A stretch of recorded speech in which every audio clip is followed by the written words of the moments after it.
Hello once again, it is me, Jespo, coming back with another redstone tutorial video. So yes, in this video I will demonstrate how to build and show you guys this machine that you see below me, which would be a redstone flying machine tunnel borer. They are rather interesting things, so without further ado, let's get into it. So as you can see, we have a tunnel boring machine right here. Now, these things are pretty sweet. What they can do is they can basically make a path through just about any block that is explosive, of course, because it utilizes TNT. So you can use these in the nether to find ancient debris, you can use these in the overworld to find diamonds, or you can just generically dig a tunnel with this bad boy. But yeah, I invented this design myself, and it actually uses one of the flying machines I showed off in an earlier video of mine. Go check that one out if you want to see how to make this bad boy, which I will get into later. But yeah, so let's begin with the demonstration. So as you can see, we have our back flying machine engine right here that leads into this module right here, which also, and then this is the very front piece. This is actually where the explosion happens. So what happens is, to use this machine, all you have to do is come over here and flip the trapdoor. It'll move forward and send one block of TNT out here where it will explode, and if you have any blocks there, it will create a hole through those blocks because of the explosion. So as you can see, I have now created a big stone box in here to demonstrate how this bad boy works. So yes, in order to make this machine move, all you have to do is come over here and flip the trapdoor as I explained earlier, and once you do that, it'll move forward. And the TNT block goes forward, and wait for it, boom, as you can see, it starts creating a tunnel. And you can do this as many times as you want, as long as you keep it fueled up with TNT in this dispenser right there. But yeah, it can create a perfect hole through any surface, just about. Of course, the non-explodable blocks like end portal frame and obsidian don't work, and bedrock too. So if you're going to build this, you're going to have to build it above Y4, I think, is where bedrock can start spawning in the world. Yeah, but anyway, as you can see, it is now successfully blowing a hole straight through the stone cube. Well, so now that we have the demonstration out of the way, let's get into the tutorial part. Alright, so now we are in the tutorial part of this video, and for the first step, here is all of the materials you're going to need to build one of these tunnel borers. So you can pause the video here, or I'll run through it real quickly. So you have 2 redstone lamps, 10 observers, 2 sticky pistons, 3 ancient debris, 2 smooth stone, or any other building block. Does not have to be that specific smooth stone, but of course I love using smooth stone, just one of my most favorite blocks. Anyway, a dispenser, 3 white glazed terracotta or any other color, 5 piston, 6 slime blocks or honey blocks, and an oak trapdoor or any other type of wooden trapdoor. It cannot be iron. So now you take all your materials, of course, and you can start building the contraption. So first step, make sure your flying machine is off the ground. It has to be at least 1 block off the ground. No part of it should be touching a wall or floor of any sort. So for this demonstration, I'll just make it a quick 3 blocks off the ground. Next step, place your observer facing the direction you want the machine to go. So as you can see, my observer is facing that way, therefore the machine will go that way. That's kind of a standard rule of flying machines at this point, and you should always remember that.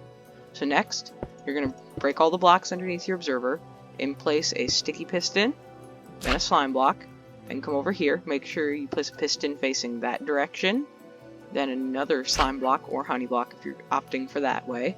Next, you're going to make an L shape out of these slime blocks, so like that, backwards L.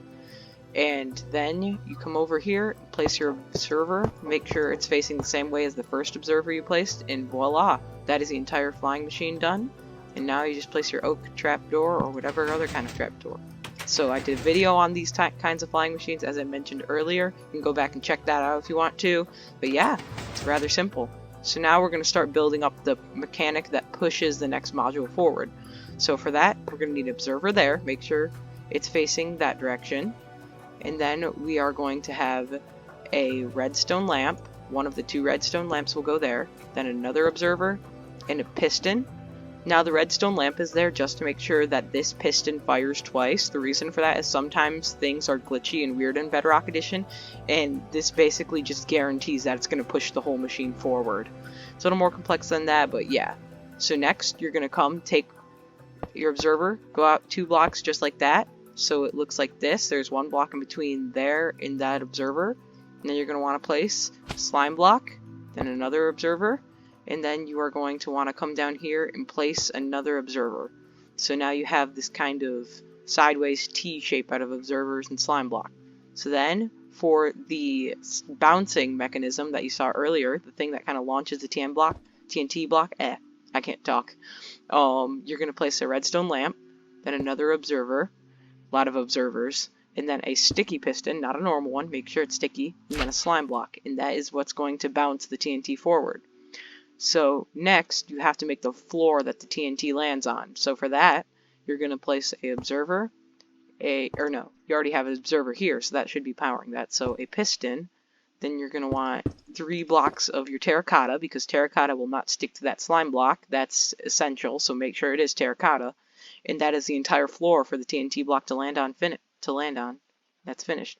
So next, you're going to come down here and make the TNT dropping mechanism, so the thing that's actually going to spawn in the TNT. And that is relatively simple. All you have to do is place one of your blocks, then piston first, then you come over one of your blocks. Next, you're going to need an observer, yet another one. Then you're going to come up here. You can break that block, but make sure to replace it. You have a dispenser facing upward that's connected to the observer. So yeah, like I said, make sure to replace that block. And then you are going to need to place another observer and a piston. And that is the whole thing. So, just had to check that one over there real quick. So yes, as you can see, that is the whole second part finished, and it will now move forward, and the slime block will bounce forward when you use it. So make sure you do it just like that, or things could be catastrophic and it might blow up on you. So now next part is the easiest part. All you have to do is come out one block in between that piston and your solid block, and then place a solid block and 3 ancient debris. And now the entire machine is finished. That's it. So if you want to, you can take some TNT and fuel this bad boy up. So you place it in the dispenser, of course, and then come flip the trap door, and it should now launch your TNT block forward. So yeah, that's the whole thing. Thanks for watching the video. If you enjoyed it, make sure to leave a like on the video, post a comment if you want me to hear some of your reviews, comments, criticism, feedback, and make sure to subscribe if you want to see more. But that's it. I'm Jespo, and I'm out.